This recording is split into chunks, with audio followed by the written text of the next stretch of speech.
Good afternoon, everyone. NBT Live, Saturday afternoon random live session. Wanted to reach out to NBT Nation, had some things on the agenda, and thought I'd pop in for a quick rando live session. NBT, No Boring Training, we exist to help training not suck. Corporate training doesn't have to suck. It doesn't have to be this awful, miserable, boring experience. And No Boring Training exists to help both the trainers themselves and leaders who want to improve the training in their organizations with comprehensive, practical, simple tips to make your training sessions far more interesting, far more engaging, and most importantly, far more effective. You do training to move your organizations forwards, and that's the whole point of it, right? Is to help people and help the business. And NBT is there to help those who do that to make the training not be horrible. If you're interested in that, be sure to subscribe, like, comment, leave me your thoughts below, hop in the chat. Got a couple things on the agenda today. We're going to talk a little bit about trucks and training and do a little bit of an NBT Reacts. NBT Reacts is where I review horrible, awful, miserable, boring training, and I respond in the moment to diagnose what went wrong and how we can improve it for next time. Normally, those are standalone, pre-recorded videos, but I thought I'd try one live with a bit of a mini episode. So let's dive in. We're going to start in reverse order. Going to do it backwards. NBT Reacts coming right up. So NBT Reacts, as I said, it's horrible, awful, miserable, boring training. Members of NBT Nation send me examples either in text or video, and they describe their horrible training experience. And I respond in the moment to diagnose what went wrong, what we could do better next time. So if you have an example of that, either drop it in the chat or you could send it via DM and add that to the pile. Don't forget, you can always reach me at noboringtraining.com, where we have practical training tools. But let's dive in to this episode of NBT Reacts. I'm going to be reading off my screen, which is over that way. So if I keep looking to the side, that's why. So we had a member of NBT Nation report. Their company had hired a new person, and the member of NBT Nation was asked to train them after the NBT member returned from vacation. So in other words, they'd go on vacation, and when they got back, hey, could you help train the new person? New person's start date after vacation. Wonderful, perfect. So the NBT person could go on vacation, have a nice relaxing time, and when they came home, the new hire would start at the company and dive into a training practice. So far, so good, right? Stand by, because the wheels quickly fall off. This person doing the training, the member of NBT Nation, has a full-time job. They're not a full-time trainer. They do a full-time role, and they're doing this training piece of the new hire as a separate thing, which is super common in the corporate training world. Most people are not full-time trainers like me. Most people do one specific job or maybe many different jobs, and then they're asked, hey, could you provide a training? Looks like somebody's hopped in the stream. Great to see you out there. So this individual member of NBT Nation has a full-time job. They've been asked to help out with some training for the new hire. Go on vacation. When you get back, we'll dive into training with the new hire. Perfect. Well, wouldn't you know, the leader who hired the individual decided, you know what, we're not going to do that. Instead, I'm going to start the new hire before the member of NBT goes on vacation. In other words, hire the new hire. They'll be around for a couple, 3 days. The member of NBT Nation now has to rush and try to bring them up to speed in 3 days. Then the member of NBT Nation goes on vacation, and the new hire is now in a role that they got 3 days of training on. So kind of reversed and flip-flopped. Instead of the new hire starting after the member of NBT Nation goes on vacation, they're going to start before. The member of NBT Nation now has to rush through some training, kind of quickly get them person up to speed, and then the new hire is going to be thrown in the role. I mean, that's just ridiculous on so many different levels. I mean, now the trainer has 3 days to cram as much information as they can to prepare that new hire for whatever they're going to do for a week. It's going to, instead of having a nice several week training program, they're going to have to truncate that down to a couple, 3 days, or at least enough in 3 days to kind of keep the new hire busy during the vacation time of the trainer doesn't get any time to prepare their own regular daily work for while they're on vacation, which oftentimes those of us in the corporate world, when we're going on holiday, we're taking time off, there's a tremendous amount of energy to prepare for that. You have to make sure everything's set up and ready to go so that you can leave and operations continue. So the trainer doesn't have time to do that for their normal daily work, let alone do 3 days of training for the new hire. The new hire is probably going to get a very rushed introduction to the company, let alone some training on whatever tasks they'll be completing for that week. And then, of course, the trainer is going to go on vacation, and guess what they're going to be thinking about? It ain't gonna be sunny beaches and Mai Tais, I'll tell you that much. It's going to be, I wonder what the new hire's doing. I wonder what people are telling the new hire. I wonder what sort of situations the new hire is going to be exposed to in this week period of time. Their mind is going to have that kind of in the back. That's gonna be in the back of their mind. In addition to that, when the trainer, the member of MBT Nation, when they come back from vacation, they're going to be walking into God knows what. Now, this is all very worst case scenario thinking, maybe a bit of catastrophizing, catastrophizing. I think that's the way you say that. But having said that, those of us who've been around the block and have a few of these gray hairs, when you've been around the block in the corporate world, you know that coming back from vacation, you've got your normal daily work that's probably not gotten completed to the level you would do it while you were gone. And now you have this new hire who was kind of thrown to the wolves for a week.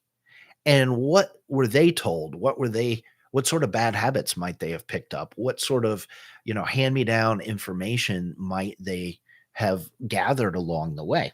So, I mean, it's just a horrible way of doing things. So instead of the new hire starting after the trainer gets back from vacation. And then everybody has a clear mind, a clear deck. You can dive in. You can take your time introducing that new hire to the organization. You can take your time talking about company culture, ethos, mission, vision, values, why we do what we do. This is the procedure to do this. This is the procedure to do that. This is why these procedures in place, blah, blah. Instead of just sort of taking your time and doing that in a very professional, methodical way, hair on fire, 3 days, and then new hire thrown to the wolves. I guarantee you, I'd be willing to bet. If I was a betting man, I'd be willing to bet that leader figured out that while the member of NBT Nation, the trainer, was on vacation, if the trainee, the new hire, didn't start till after the vacation, guess who's probably going to have to fill in and do a little bit of work while our erstwhile member of NBT Nation's on a beach having a cocktail? Yeah, that leader's probably going to have to fill in, or maybe their day's going to get busy, or maybe tasks aren't going to be done. Maybe that leader doesn't even know how to do the daily work of the trainer slash NBT Nation. I'd be willing to bet they figured out, we got nobody to do the work in the absence of the trainer. I know we'll start the new hire, give them a crash course, just cover a few basic things. They can kind of keep the thing going, keep the ship afloat while my trainer's off on vacation. And then when they come back, they'll just pick up the pieces and start moving forwards. And I don't have to do nothing. I'd be willing to bet. I could be wildly wrong. I'm usually very wrong about these sorts of things. Something tells me I'm not that far off. So NBT Reacts mini episode. If you're going to hire somebody and you're going to onboard them to your organization, Don't stress your trainers out by starting a new hire 2 or 3 days before the trainer goes on vacation. That just doesn't make sense on any particular level. And if you, as a leader, have not set up backups for people so that your daily operations can continue if somebody goes on vacation, well, shame on you. That's a leadership issue. Um, the other thing that comes to mind is you think about onboarding and how the cost and what a crucial time that is for somebody in a new organization. And all sorts of data shows that onboarding is really when you can, you can bring somebody into the organization, you can really build a connection, and there's a positive relationship between a comprehensive good onboarding, even if it's just a couple days, and long-term retention, long-term ability to maintain and keep somebody in your employment. And we all know that people coming and going and turning over and having to go out and rehire somebody is super expensive. So it's a missed opportunity for a nice, calm, organized, productive onboarding. And instead, we're going to try to rush and cram this in just so you have somebody, an extra set of hands laying around. Hey, here's a thought leader. How about you do whatever it is that your trainer normally does? How about you put a plan in place instead of wearing out your person? So there you go. Little NBT Reacts live read, live walkthrough.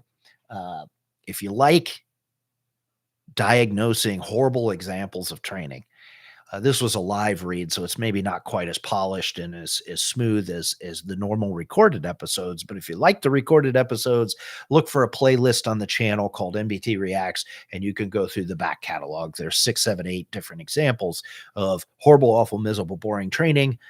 I respond in the moment and diagnose what went wrong and what we could do better for next time. All right, so we're having a good live here on a Saturday afternoon. Get a nice drink of coffee, and we're going to dive into topic number 2, trucks and training. Trucks and training. What on earth, Adam, does trucks have to do with training? Well, I'll tell you, my friends. Kid Unit 1 has just reached the tender age of driving here in North America. And guess what? Daddy, can I get a car? Because I'm tired of begging my friends for a ride. She wants a vehicle. And of course, her mother and I are, we want to help with that. That's, if there's something we could do to get her a safe set of wheels, of course, we want to kind of be a part of that equation. Normal parent type stuff. Well, I got to thinking, if you think about training, we often say, don't just tell people the information. You do this, here's a procedure, do this, this, and this, and expect that they're going to magically get it or they're magically going to understand. We think about training, welcome to an organization, here's the job skills type training. We often say, don't just get up and lecture to your audience nonstop, and then after an hour of presentation go, any questions, and expect that people are going to figure out the information for themselves. You want to give them a little bit of information and then give them an opportunity to apply that information, do something with that information, do a game, do an activity, do an exercise, do a role play, do a simulation, work through a case study, do a hands-on activity, whatever. The idea is very straightforward. You transfer a little bit of information and then you reinforce it. Transfer and reinforce. You do that in the training and corporate training all the time. Share a little bit of information and then do something that's going to allow your audience to interact with that information and have to come to some conclusions on their own. Well, guess what? 16-year-olds aren't that different. And this realization kind of popped into my head the other day of like, as a parent to Kid Unit 1, I could just as easily say, you're going to do this, you're going to get this kind of vehicle, you want to think about gas mileage, you want to think about what you can afford with the budget, you want to think about the safety of a vehicle, you want to think about how long that vehicle is going to last, you're going to think about financing versus paying it. You could just tell a teenager that. Those of us who are listening who maybe have children, telling teenagers, usually, bing, if you were anything like me at that age, you could tell me stuff all day long until I kind of figured it out for myself. The lesson, bing, didn't really stick. It just sort of bounced off. It was like, ricochets.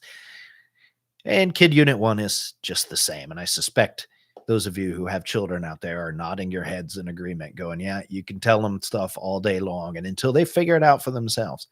So that was the connection I made in terms of buying a truck and training.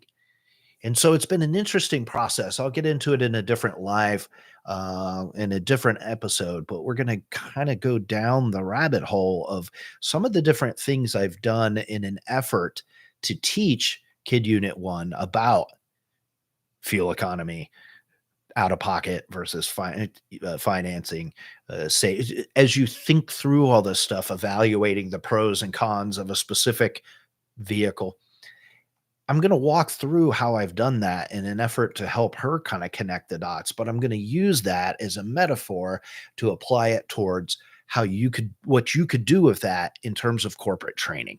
So if that kind of interests you, stick around, wait for the next live to come out, and we're going to go down the rabbit hole of trying to guide Kid Unit 1 and the lessons learned and how that applies to corporate training. So there you go. Just a quick live. Wanted to pop in, get an NBT Reacts live episode, just sort of a bit of an experiment there, but then also set the stage for the trials and tribulations of Kid Unit 1 and trying to get a set of wheels. What the heck that has anything to do with corporate training? Stick around, my friends, and we'll find out.